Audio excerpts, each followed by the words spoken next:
Good evening, you are watching AWANI Tonight with me, Farhana Sheikh.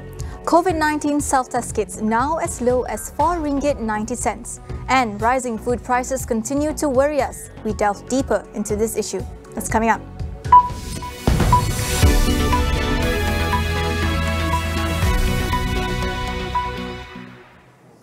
Malaysians have seen several items in the market like vegetables, bread and other food items increase in prices recently.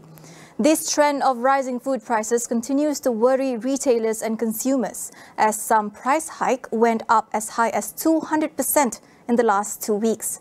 To understand this issue, we speak to Dr. Carmelo Freilito, CEO for Centre for Market Education.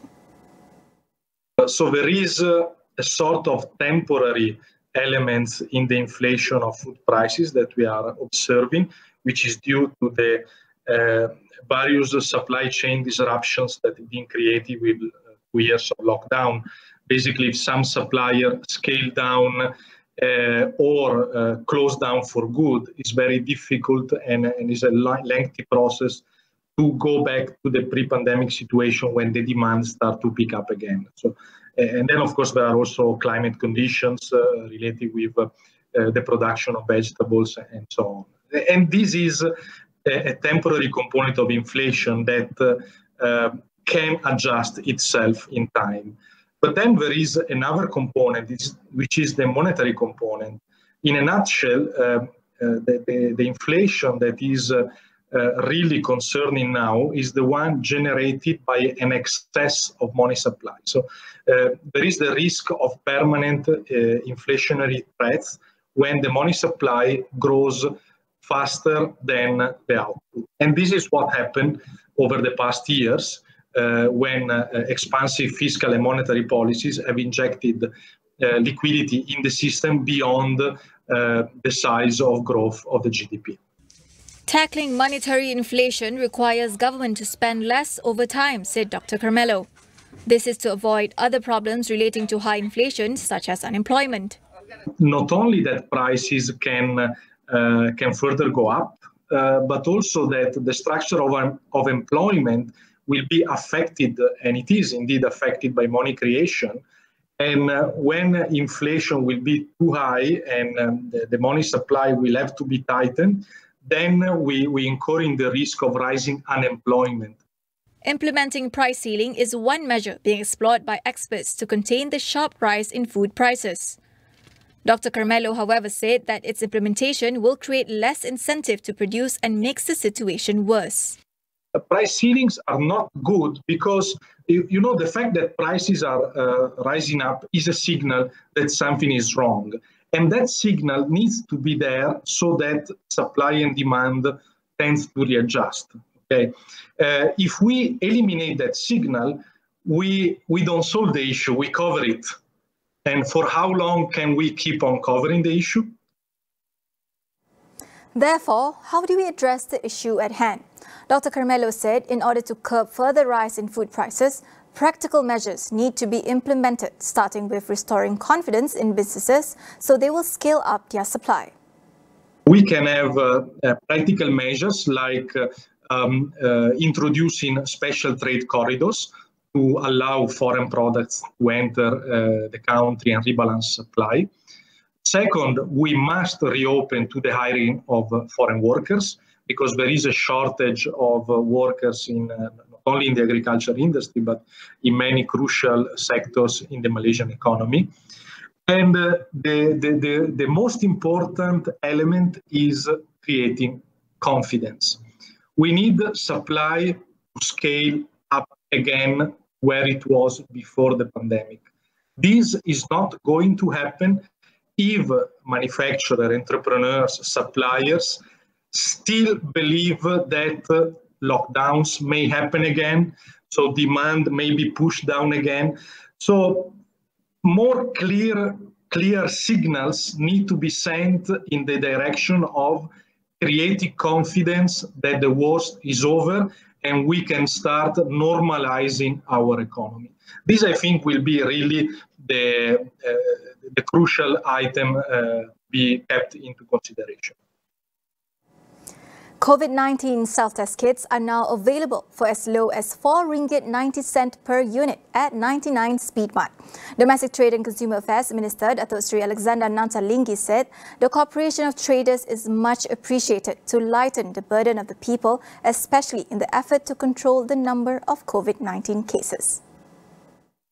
Nanta said the opening of various economic sectors, employment, schools and education institutions would push the demand for COVID-19 self-test kits.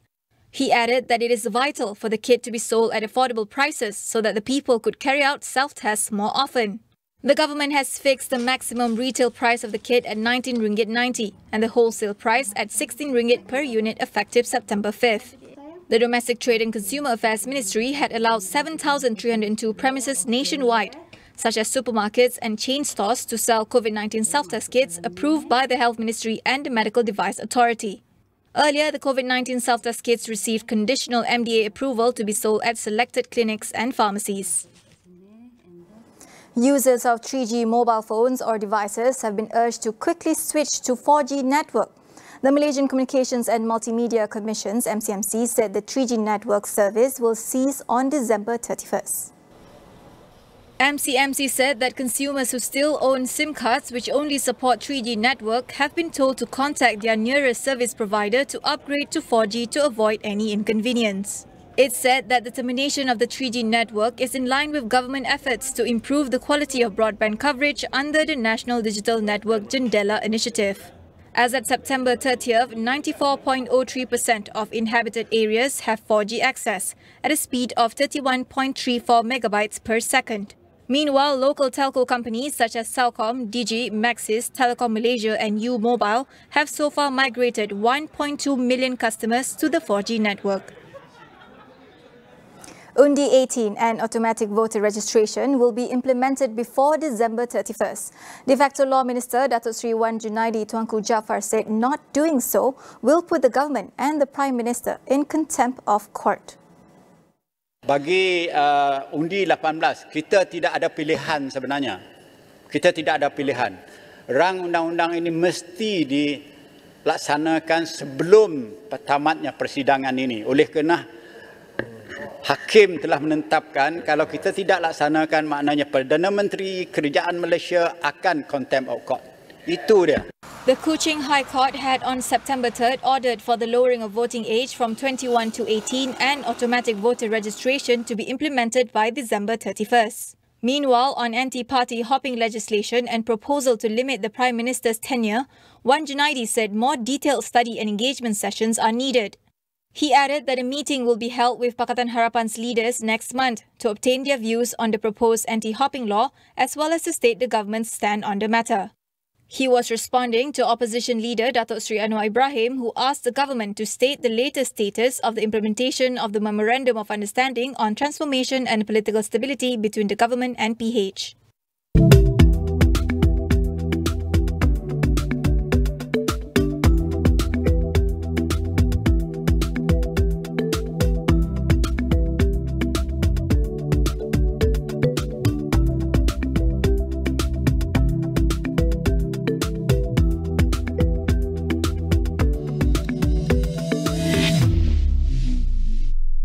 We'll take a short break. Stay with us.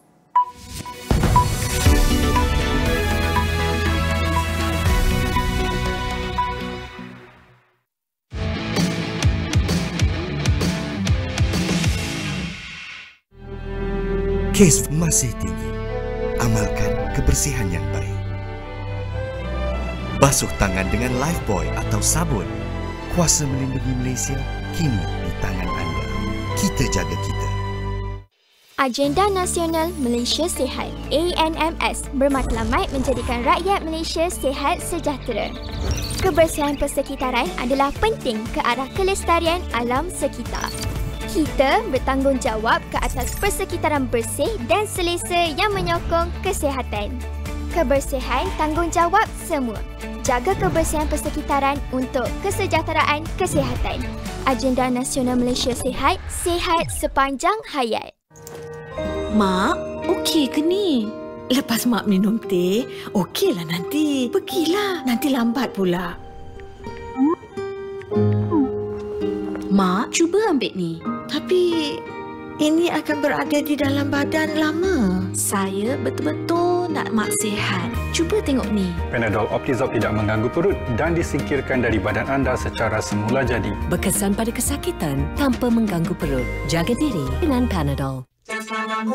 Anda boleh menghantar segera, sentiasa menepati masa dan bajet anda. Dari motosikal ke lori. Dari kereta sedan ke truk pick-up. Dari mana-mana anda berada ke destinasi impian. Setiap penat lelah pasti berakhir dengan senyuman. Kami sentiasa di sini untuk penghantaran yang lebih baik. Muat turun aplikasi Lala Move hari ini. Dapatkan kupon dengan potongan harga 50% dengan kod promo Lala Move It.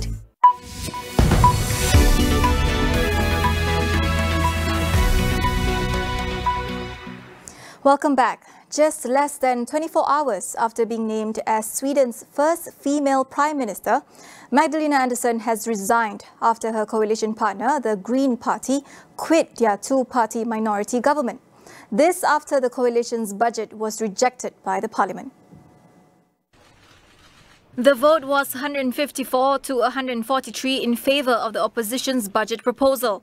Andersson, former finance minister and leader of the Social Democratic Party, decided it was best to step down from the post less than 12 hours after she made history by becoming the first woman to lead the country. Andersson, however, said that she is still interested in leading a Social Democratic one-party government. Earlier, 117 lawmakers voted yes to Andersson. Under the Swedish constitution, prime ministers can be named as long as parliamentary majority, a minimum of 175 lawmakers, is not against them. Sweden's next general election is scheduled for September 11th next year. Germany crossed the somber threshold of 100,000 COVID-19 related deaths, with a surge in new infections posing a challenge for the incoming government.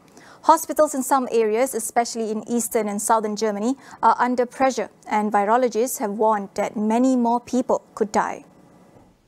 It is reported that Germany's mortality rate is at about 0.8%, meaning that at daily case numbers around 50,000, some 400 people per day will end up dying. Germany's incoming three-party government, which announced its coalition deal yesterday, said it would create a team of experts who would assess the situation on a daily basis. With a vaccine rate of just 68.1%, far behind some European countries such as Portugal, Spain and even France, Chancellor-in-waiting Olaf Scholz promised to ramp up vaccinations and did not rule out making it compulsory. Germany has already limited large parts of public life in areas where the situation is acute to people who have been vaccinated or have recovered. The Italian government has introduced tougher restrictions to the unvaccinated in a bid to contain rising COVID infections. Starting December 6, only people with proof of vaccination or had recovered from COVID-19 can eat at indoor restaurants and go to cinemas or sporting events. Vaccinations are also made mandatory for law enforcement, military and all school employees beginning December 15th. Previously, vaccines were only required for healthcare workers and anyone who worked in elder care homes. The new measures also tightened the requirements for a Green Pass, a certificate that allowed the vaccinated access to various leisure activities and services. The Green Pass now excludes people who have received a negative test in the past 48 hours but have not had a COVID-19 shot. Italy, where Europe's outbreak first began in February 2020, is seeing a rise in infections, but a more measured degree than other EU countries, recording around 10,000 new cases and fewer than 100 deaths a day. Polls have decided which party is Malacca's government, but will that ensure good governance? Tonight on Consider This, we speak to our guests about the state government's land reclamation plans. That is all we have for you on AWANI tonight. Get the latest news update on COVID-19 and COVID-19 vaccines from astroawani.com and the Astro AWANI app. I'm Farhana Sheikh. We'll see you again.